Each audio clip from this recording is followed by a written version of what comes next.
Good evening and welcome to TV Tuần-san News of the Week. My name is Emma Doe. And what's making headlines this week? The Vietnamese man who strangled an Australian man to death sentenced to life in prison. Western tourists caught begging for money in Vietnam. And Vietnam's safety standards ranked 87 out of 187 countries. In this week's top story, a court in Vietnam's southern province of Bình Dương has handed down death and life sentences to 4 Vietnamese drug traffickers. Local media reports that 34-year-old No Xuân Loi, the leader of a trans-provincial drug trafficking ring, received the death sentence on Tuesday. Life sentences were handed down to 3 of his underlings, including an elder brother of Loi's wife.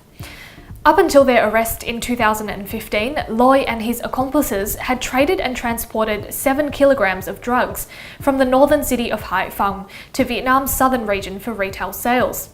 According to Vietnamese law, those convicted of smuggling over 600 grams of heroin or more than 2.5 kilograms of methamphetamines are punishable by death. A Vietnamese court has sentenced a man to life in prison for strangling an Australian man to death 1 year ago, a murder he attributed to anger after being coerced into having violent sex. 23-year-old Quoc Phuc Ho Tay told the court in Ho Chi Minh City that he had met the Australian man online. Online news website VN Express reports that the 51-year-old Australian, identified only as Alex, was the director of an education company in the city. According to the indictment, Alex brought Tay to his home in 2016. They claimed he initially agreed to have sex in exchange for a trip abroad, but told Alex to stop after he was tied up with electric wire and duct tape. He admitted to strangling the Australian after being untied, but said he didn't intend to kill the man. Tay has also been convicted of stealing Alex's bank card and other possessions following the incident. The Vietnamese government has reportedly fired its vice trade minister for wrongdoings at the state electricity firm Điện Quang Lamp. The move comes amid the country's effort to crack down on corruption. According to state media, Deputy Trade Minister Ho Thị Kim Thoa lost all her positions at the ministry after the Central Inspection Committee found her responsible. The inspection committee said she had violated rules on land, privatisation, share transfer and asset declaration. It's alleged Thoa also approved the appointment of the former Petro-Vietnam construction chairman, Tuần-san, Thanh, who was the subject of a 10-month international manhunt. Vietnamese authorities said Thanh turned himself in earlier this month on charges of corruption, but Germany has accused Vietnam of kidnapping Thanh while he was seeking asylum in Berlin. An annual report recently released by the US State Department highlights the lack of religious freedom in Vietnam and other countries in the region. The International Religious Freedom Report documented raids on Catholic churches, unregistered Buddhist temples, and Bible study groups by Vietnamese authorities. The report also noted the violence inflicted on religious groups, showing cases where church leaders were beaten by plainclothes police. Others were detained or had their travel restricted due to religious activities. The US State Department said religious groups not registered with the state were the most severely treated. The report also noted harsh treatments of religious groups in China and Myanmar, where authorities harassed, arrested, detained and tortured a number of registered and unregistered religious groups. Western tourists caught begging for money in Vietnam have been heavily criticised by both tourism officials and locals. A picture of a tourist meditating in Phu Quoc with a sign asking for donations has gone viral on social media. In response, the tourism chief ofIen Giang province told a local newspaper that street begging was banned in Vietnam and that there were no exceptions for foreigners, no matter how politely they behaved. Recent photos by social media users show foreigners performing, selling goods, or meditating on the street while begging for money. The practice has been called beg packing, as foreigners are often asking for others to fund their travels across developing countries. The director ofIen Giang's Department of Foreign Affairs told the state-run Toi Chat newspaper that his office had been directing foreign beggars to their respective embassies for assistance.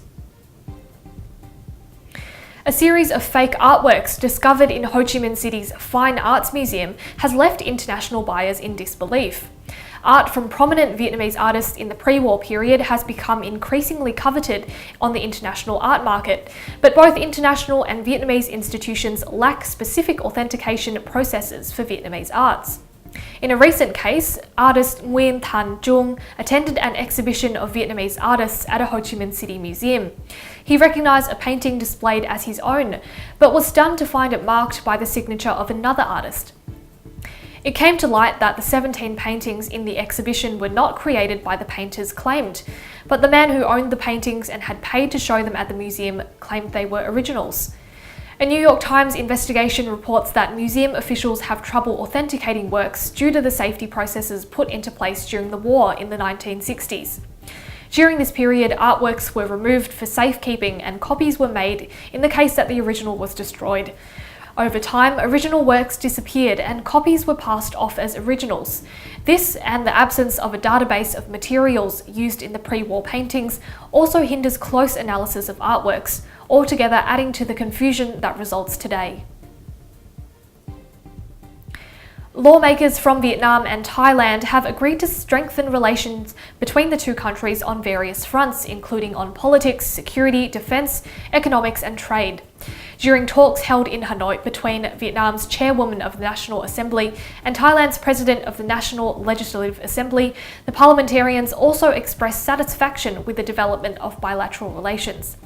Vietnam and Thailand established diplomatic ties in 1976. Since 1991, ties have rapidly strengthened, especially after Vietnam's entering of the Association of Southeast Asian Nations in 1995. Vietnam's safety standards have been ranked 87th out of 187 countries and territories in a new report released by Underwriters Laboratories, a global independent safety science company. The latest UL Safety Index placed Vietnam 6th among the 10 Southeast Asian nations in terms of overall safety. The country was given an overall score of 61.9 out of 100. According to the report, Vietnam's safety index value has steadily improved since 2000 due to recent laws addressing occupational health and safety. Transport injuries, falls, drownings and miscellaneous incidents continue to be the main challenge in Vietnam, making up the majority of unintentional injuries. Meanwhile, the report found that the safest countries were the Netherlands, Norway and Denmark. Back to news in Australia. Police in Brisbane are uncovering 10 new drug farm properties a month, many of them run by Vietnamese crime gangs. Brisbane police told 7 News that gangs were nursing sophisticated marijuana plantations inside suburban homes, the profits of which were used to import hard drugs such as heroin or ice. Police say the criminals rent properties from unsuspecting landlords in the Vietnamese community and often pay above average rent. A property in the Brisbane suburb of Heathwood was the latest to be busted, revealing 170 plants worth $850,000. RSLs and Vietnam veterans across the country are preparing to gather ahead of this Friday's commemoration. August 18 is Australia's annual Vietnam Veterans Day, commemorating the Battle of Long Tan and Australian soldiers lost in the Vietnam War. The famous battle lasted 5 hours and saw Australian soldiers battle Viet Cong forces. 18 Australians lost their lives and 24 soldiers were wounded. Australia's involvement in the Vietnam War lasted 10 years and was marked with significant public opposition. On Friday, RSLs around Australia will hold their own service for veterans. That's all from Tuần-san News of the Week. For more stories, you can follow Tuần-san at tvtsonline.com.au and Facebook at Tuần-san. I'm Emma Doe. Thank you so much for watching. I look forward to your company at the same time next week.